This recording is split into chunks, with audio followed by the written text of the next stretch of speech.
All right, and up next we have our first of two candidates for House District 71. That is mostly the Denham Springs and Walker area. Our first speaker is ready, so we're going to let him take off. Sir, if you introduce yourself and kind of give us your 2-minute elevator speech, or you can take 5 if you'd like. Okay. Well, my name is Roger Wilder. I'm originally born in New Orleans area. Moved up here in 2000 to take a job. Before I moved up here, I worked for Smoothie King in New Orleans and actually worked with the owners of the brand. So when I moved up here, I took a job at Celebration Station and drove out to Denham Springs to get a desk for my office and realized it looked like Metairie to a degree. So I called Steve and said, I want to do a Smoothie King up here. I had money in a 401k that I'd put away, and he was like, well, do it. And I said, well, I don't have any assets. I live in an apartment and I drive a truck that has a big note on it. So I went to 6 banks and was told no. 7th bank finally gave us an SBA loan. Opened up our first Smoothie King in Denham Springs on Range in 2001. Have grown the company to 19 locations in 2 states, and we have over 350 employees. I'm running for the position because 3 years ago things got really crazy in our state, and having 4 Smoothie Kings in Mississippi showed me a tale of 2 states, and it frustrated me that we had minimal restrictions in Mississippi, where I would come back over here and Livingston had a certain set of restrictions, and then you go into East Baton Rouge and it was really bad. So the Constitution and the Bible being thrown in the corner and stepped on constantly has really riled me up and wanted me to get involved. Second to that, though, would be my children. You know, I've got a 19, a 20-year-old, and a 10-year-old, and I have a 19-year-old daughter. And if you were a grown man when she was 9 and wanted to walk in the restroom with her with makeup on, I would have probably ended you. It would not be pretty.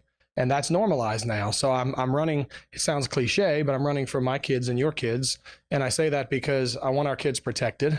I don't think the state's doing it, but I'm pretty sure the federal government is infiltrating our education systems with these agendas to just undo the fabric of our Judeo-Christian society. It's up is down, left is right now. Everything that's wrong is now right.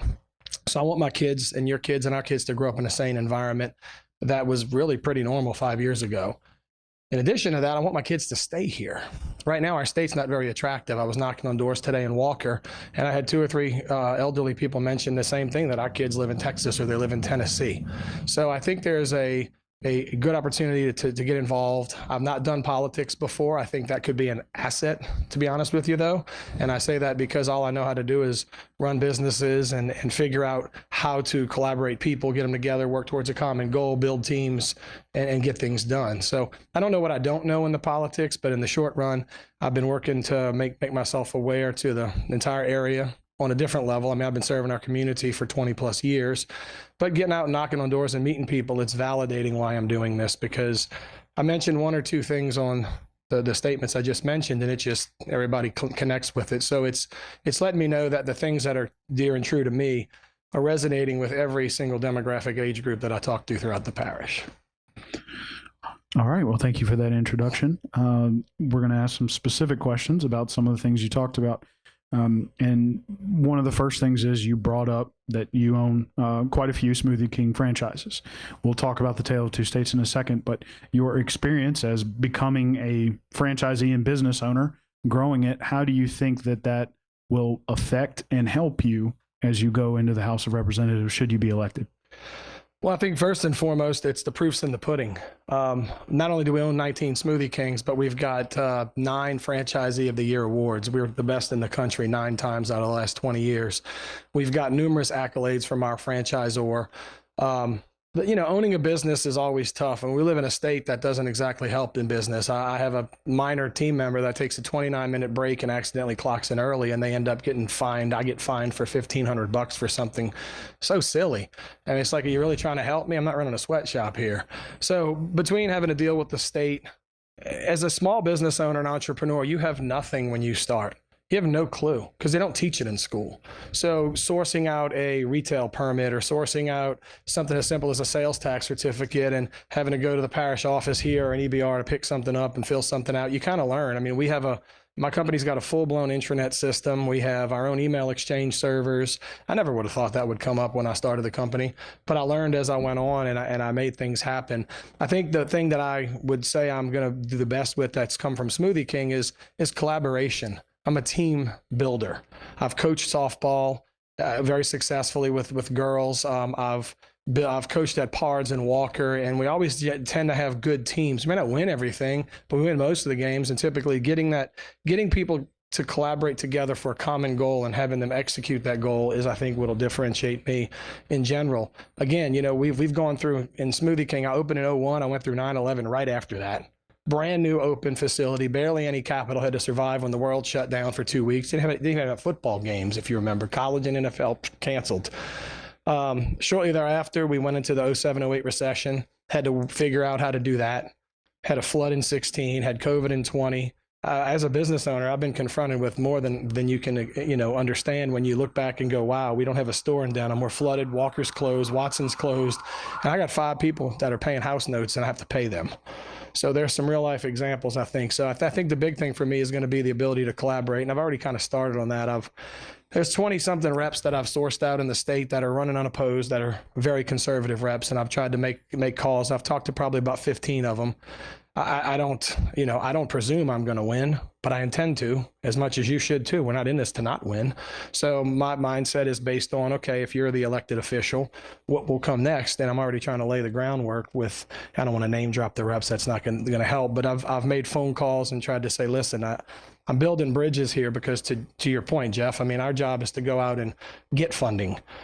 It's one of our jobs. I think it's also important to protect the morals of our society, but going to get funding is going to mean you got to know people. So a lot of the Smoothie King stuff from Metairie and Kenner area, I know a lot of those people. I know the mayor of Harahan, for instance, and I called him and, hey, give me some advice. And you start calling people and talking to them, and nobody says you're going to win, but they say, hey, if we see you there, at least we know you now. So I think that's the asset. So I was going to jump over to your family, but you've led me into a different question, which we ask all the reps. You, and so will everyone else, be new at these positions. People are either running for different seats or dropping out of politics altogether because of term limits or other decisions. How will you work with this new contingent from Livingston Parish as you move forward into this, I guess you can call it, brave new world? Well, I think it starts with what's been going on for the last 4, 5, 6 months. I don't know who's going to win the parish president race, but if I presume that I have a chance to win and I'm going to win this, I've got to work with one of the two of them. So for me, in the short run, it's been get to meet everybody.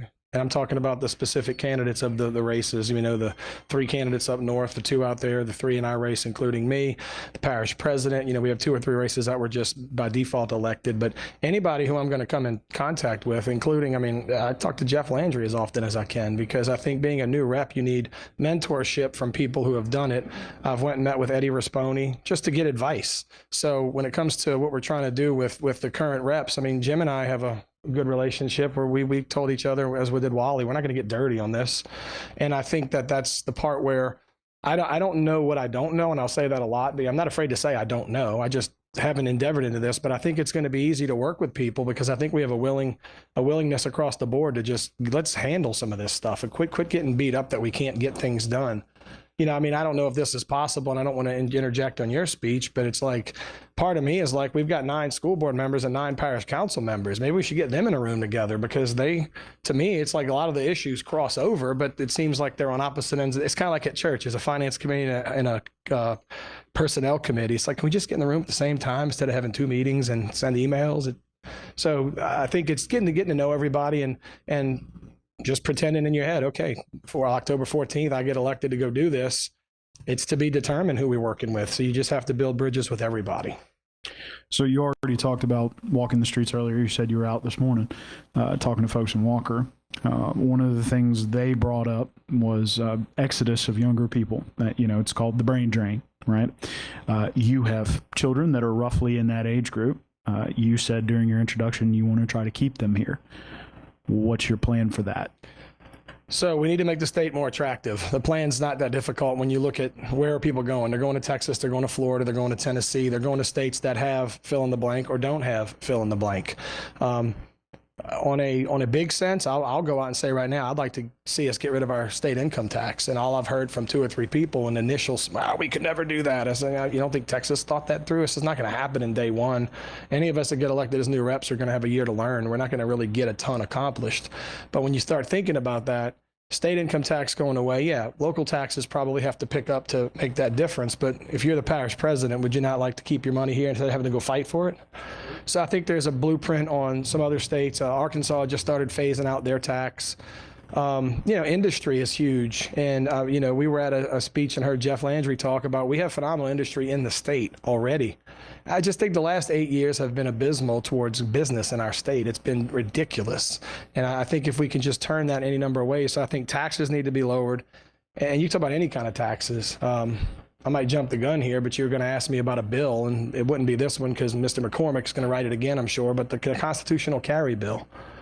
I mean, it's not the Constitution says I can carry a weapon. The state says I have to pay a fee or a tax to carry my weapon. So I think there's a lot of things in our state. It's, look at the income tax structure. Look at what we're doing to attract people. Look at the crime right now. Right over the river right there. I mean, the top 3 of the top 10 crime cities are Baton Rouge, Shreveport, and New Orleans. So, I mean, what can I do is hopefully be surrounded with a conservative movement in the Capitol that wants to do something, because I'm one of 105 votes, or Jim will be one of 105 votes, or Wally will be. We can't do a ton right away, but I think it's the common sense principles. What are these other states doing that are so attractive? And I'll finish that statement by saying it was pretty painful coming back. My 10-year-old had a tournament in Panama City for July 4th. And we're driving back and we get across the Pearl River. And I said, we're back in Louisiana. And he takes his headphones off, whatever he's watching. He goes, why is our state so dirty, Dad? And it was like, wow. Like, we were in Florida for the whole week and all he sees is pristine. And the second we cross back into the state, he's like, why is our state dirty? So I think there's a lot of it between income tax or taxes in general, industry being brought in. I mean, give kids and people a reason to stay. So you talked a lot about your family. You just brought your son up again, and you have talked about education. Livingston Parish has one of the largest school systems in the state. Very heavily reliant on the minimum foundation program, MFP funding. How do you intend to work with the school system to make sure that funding stays in place and try to make it better? Well, I mean, I'll be the first person to tell you, I don't have a clue on every piece of that. That's the parts that I'm trying to understand and learn. But I know that I've talked to a number of the principals, and one of them is Jason St. Pierre. I talked to Mr. Butch Wax at the football game 2 weeks ago, and I'm going to take this a few steps back, that whatever money comes from the federal government is now requiring us to act like the federal government. I know it's not going to happen tomorrow, and we're not going to be able to peel off, but it blew my mind when Mr. Butch was standing there behind the uprights on that little small practice field. And I said, it just bothers me, because if you keep taking federal money, you're going to have to continue to do the federal this and the federal that. And I was like, we're going to get to a point where we're going to get to the line. And Butch laughed and said, the line's 15 yards back that way. We've done past it. So in the sense of funding for the schools, I mean, they need to have their funding. I will say I'm ignorant to some of that, so I'm not going to pretend that I don't. What I do hear from the principals, and this would be, I'll jump the gun here about the first bill. St. Pierre said straight up, if you could just give me a bill that says if it's a boy, I say he, and it's a girl, I can say she, my school system will run much more effective because I don't have to deal with this. I met with PARDS, and Gary was telling me and 2 of the board members that they had a young man, I think, joined the aqua facility but wanted to be a girl. So they said, but you really can't go in that restroom. And then the parent shows back up with a lawyer, and Gary tells me they spent 3 whole meetings trying to figure out how to. So rather than work on the parks and make fields better, rather than the teachers and the school system being able to be more productive, I think it's easier. We talk about funding all day, but I mean, what roadblocks right now? Teachers, a lot of teachers, you ask, would the raise really make a difference and make your job teaching better? And they're like, no. It would make it more palatable, but it wouldn't make it better. So not to shun the funding question, because I am ignorant on some of that part of it, but with respect, we need to pay our teachers and our police more. So, when you talk about schools, how about that funding? Because, we passed $2 billion extra dollars in the budget, broke the spending cap, and our firefighters, I think firefighters got a little bit, but I know our police officers and teachers got nothing. So, the state needs to come back to the table with some of that. I know the parish, we were talking earlier about the fights. I've talked to people that, we could build a football stadium. And I'm like, yeah, it's hard to explain. That money was part of a millage for that area, or it came from the federal government. Southside Junior High's campus was picked on yesterday. I can't believe we built all that. It's hard to explain where the funding came from. But to me, go back to the root of it. We can talk about funding for schools all day, but if we can't keep the moral sanity in the schools and make the teaching job capable and easy, it doesn't matter how much money you throw at it. But I will bring money once I understand how to do that part. Yeah, we got to fund our kids. So you brought up a couple of interesting points. You know, one of the things you said was part of the MFP, which is part state, part federal money. You have to follow the rules. One of the things candidate for parish president Jeff Ard brought up earlier was you got to follow the FEMA rules to make that stuff happen. When you're thinking about that with regard to roads and drainage, you know, there's a process. Right. What is your feeling about that process first and foremost? And then you always seem to get ahead of it. If you want to talk about some of the things that you would like to attack in terms of roads and drainage from a state level.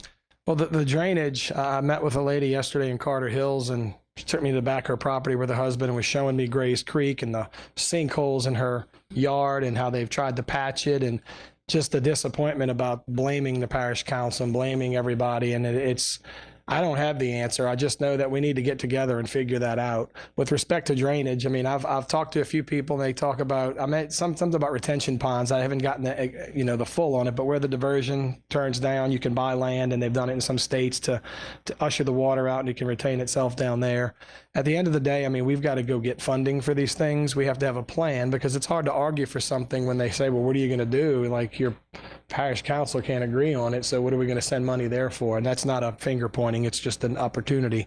As far as roads are concerned, I've actually gone and met with Fort and Tablada to ask questions that I wasn't aware on, and quite frankly, I mean, you mentioned 4-H. I'm glad you didn't say Pete's Highway, because that's dead. The Highway Commission said, no way we'll get an exit. It's too close to the exit 10 on.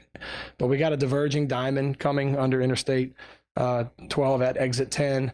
The 4-H club lanes would be possible. I liked your idea about extending 449 down back to the interstate. And then I know the Juba North extension going up past all the way up to where Burgess hits Lockhart is going to be a huge opportunity. And again, that goes back to funding. So I go back to the beginning of it, that, I mean, you make friends. Hopefully you can work with those friends. So that's, I know that may sound like getting ahead of it, but it's really not. I'm already trying to lobby for some relationships to you know, and I'm talking, some of the people I'm talking to are on the appropriations committee. So I'm trying to ask these questions about how does this money get moved around and whatever. So that's where I'm at. I'm just in the discovery to try to figure out who we're going to be working with. Same thing, we don't know who we're working with on this level. Well, there's a lot of races that have to still be run on the state level, but those ones that are unopposed, they're going to be in there. So getting together with 25 other conservatives is a good start. Sure. So there was a lot of turnover during the last election cycle at the state level. There's going to be even more turnover at this in terms of representatives and senators. We see it right here. We're having 4 new reps, 2 new senators.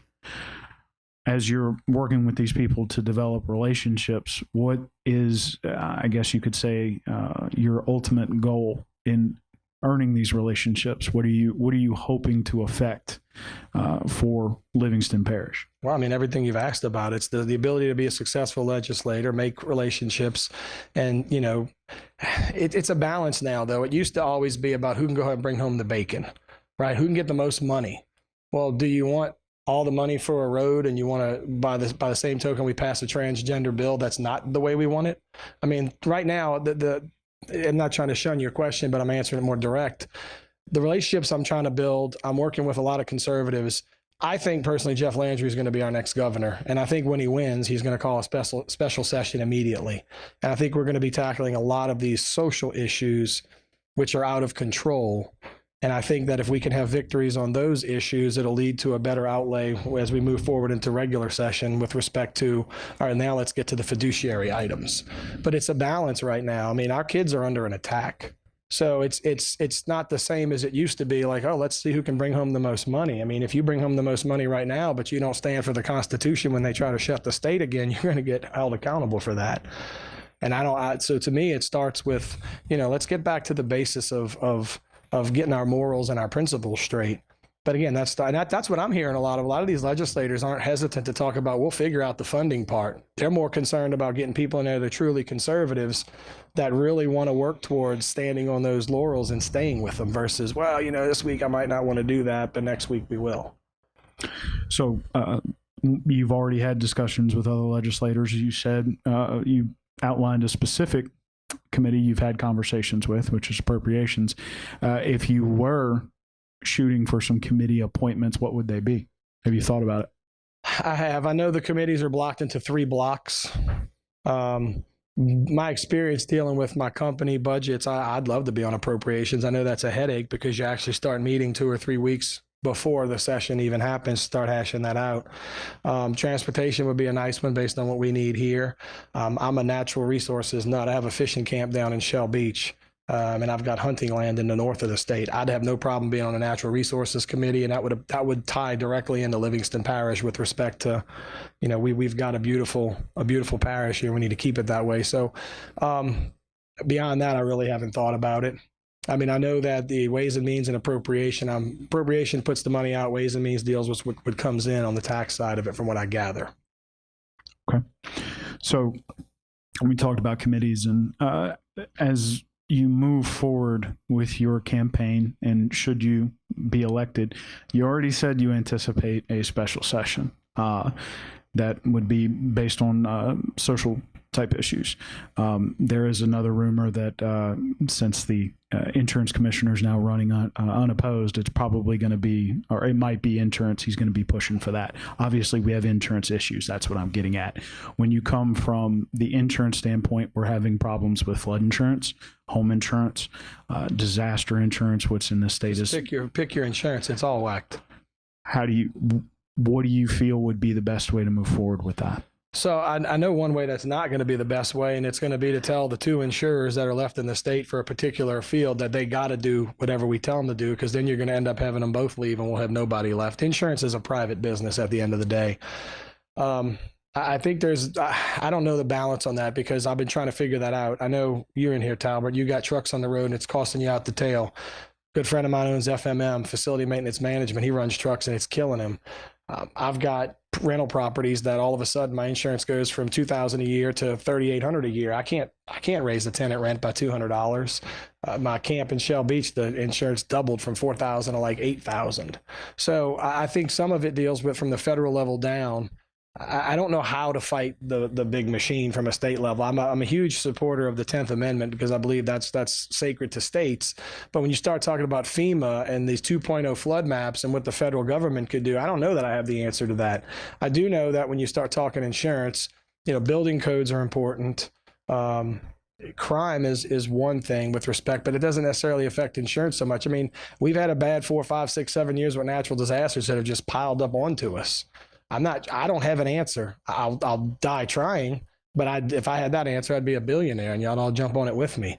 But I do know that what I've started to ask, because I've heard some people come in, well, we're going to tell them. And I'm like, and then I talk to some of these legislators and I'm like, you're not going to tell the 2 private insurances that are the only people left insuring the truckers in Louisiana what they're going to do. We need to figure out how do we get a 3rd and a 4th insurance company to get in the state, what we have to do that, because I'm a capitalist at the end of the day. If I don't do my product correctly and service my guest, Tropical Smoothie or somebody else is going to get my guest. And our guests in the state are the constituents, it's the citizens. So if we don't do our job on behalf of our guests and treat like that's 2 vendors is the way I see it. If I got 2 guys selling me strawberries, I can't run them both off. I'm not going to have strawberries. So we have to find a way to find out what is unpalatable. And again, I go back to the last 8 years haven't been business friendly in the state. I don't think this was a priority in any way, shape, or form for the administration. And we're all paying for it now. So you're talking about administrative priorities. Landry has laid out quite a few. So has Sean Wilson. So has Stephen Wagasback. Most of these candidates have. You believe that Landry is going to be our next governor. Speaking from that perspective, what is a push of his? What is a platform of his that you believe in the most? Just fighting crime. Crime. I mean, right now my daughter's at college and it used to be okay. I mean, she's at Southeastern. I'm not really worried, but you don't find good feelings when you tell your wife and daughter, don't fill up your tank at night just because. And I mean, it's not a shot at anything local. I mean, but it's where we're having to go out and we're having to create these barriers between normal life and safe life now. So, I think our crime is outrageous. I think that's something that he wants to tackle really quick. I mean, obviously, until they start throwing mask mandates and these other things down from the national level, there won't be a fight there. But I know one other thing Jeff's passionate about is the concept of let's protect our kids. My daughter played softball. Girls should play softball. period. It's not that much of a debatable subject. And I think we can do some things. And I think we learned a lot over the last 4 years. I mean, 5 years ago, if anybody in this room, we were all in the state legislature, every one of us. And one of us authored a bill and said, hey, this is saying that if you were born a boy, you only play boys sports. If you were born a girl, you only play girls sports. We probably would have passed that 105-0. Now, 5 years later, that's contentious. That is dangerous. So for me, I think it's some of those things that what's coming next? Because if 5 years ago anybody would have been thinking, what the heck crazy is coming next? Somebody might have wrote that bill and somebody might have passed it. So now what do we have to go back 3-4 years on that's damaged that we correct? And I'm not trying to be in any way, shape, or form like just 90% of the people in our district agree with the three candidates are all saying. So it's not a difficult district to pick, and we want some normalcy, some rule of law, and a sense of, authority and respect back. And right now, like I said, I talked to a lady today. She's like, what does this woke mean? And I'm like, all right, I'll give you the simple definition. Just trying to undo the simple fabric of our nuclear family and our society that we've lived on for so long. And the guy with his husband came on, he was like, it's so fast. So I think that's one of the things I know that and look, I'm not a genie. I don't know that Jeff Landry is going to win. I just know that the numbers were in the 40s. So, and if any of the other guys weren't even cracking 5 or 6, that's where that statement comes from. So, excuse me. You've talked a lot about walking the streets. If it's something you've already talked about, like crime or that kind of thing, maybe go to the second most. But what is the most pressing issue that you continue to hear from people on the street? People ask me, what do you think about the parish council? And I reply, probably the same thing you do. And it opens up a conversation that it's a good icebreaker when they ask that, because I'm like, look, I'm not really running for that, but I have the same concerns you do. I think citizens are just frustrated right now. That's one of the issues. But I mean, we talked crime. I'm dead serious telling you that the biggest issue is when people ask, or I mention it. I told you I'm running for 3 reasons primarily. The Constitution with the closures and the mandates was just. The second is the kids. The third is the kids. The third one is the kids to stay here to state to be better. But when I talk anything about the chaotic concepts of turning normalcy on its head, girls and boys being mixed up, people come out of their shoes. That resonates so hard. I really think there's an underlying desire to put some normalcy back through legislation. I mean, I'm blown away with the number of people in their 60s, 70s that actually want to have that debate, and they are mad. So I'm like, okay. All right, let's that's. I think the other thing is, I mean, it's for me, like I said earlier, I want to validate that, Roger, you don't want to do your thing. You want to do what's common to the whole district, to 48,000 people, but it's easy when it resonates and you're saying what you believe in, and it's like over and over and over and over. And it depends on what neighborhood you go in. Back at Carter Hills, they're talking about drainage. They're not really talking about, men putting on lipstick and going into little girls' bathrooms. That's not the conversation. So. But that answers your question a little bit, I guess. Yeah, I mean that's totally fair. If wherever you go, everybody's going to have a little bit of different argument, right? You go south of the city, there might be drainage, it might be roads. Right? Oh, it is. Right. So you have 2 minutes. If I can, same thing as Jeff Art. I can ask you another question, or you can. I mean, bring the question. I'm doing good enough elaborating and going all over tangents on them. So let's go. Fair enough. So you talked specifically earlier, and this is a build on what you just said. You talked specifically earlier about working with, you mentioned Jeff, several of the other candidates, whoever happens to win.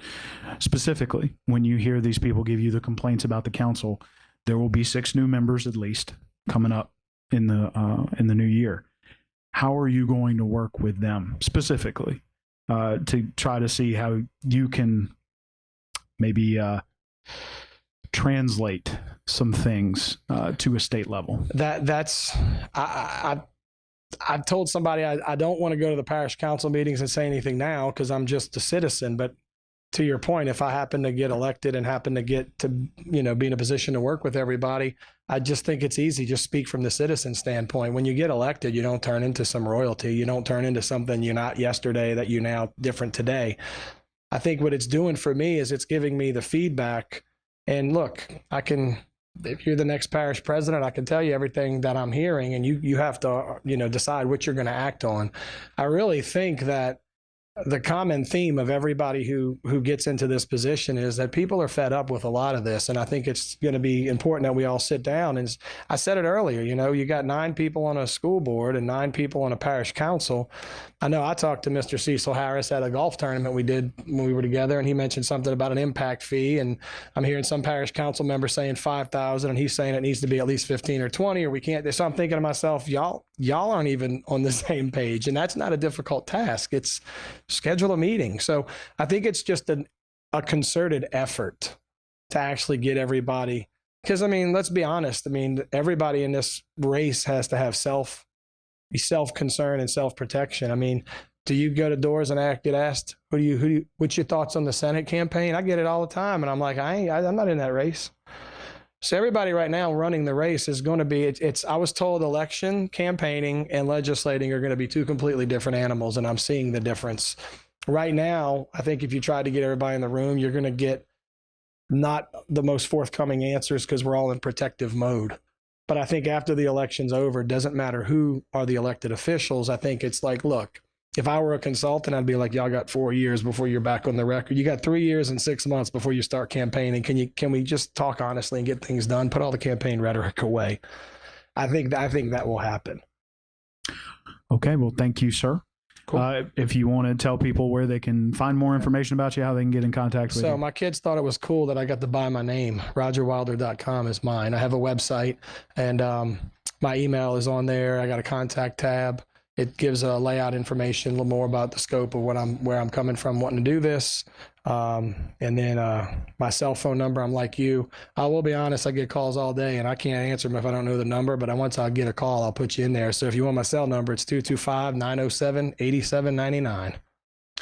Thank you, sir. We appreciate you taking the time. We are again going to take another 3-minute break. These keep working out quite well. And Mr. Wally Avara is going to be up next again for District 71. So 3 minutes at about 6:25, we're going to get back started.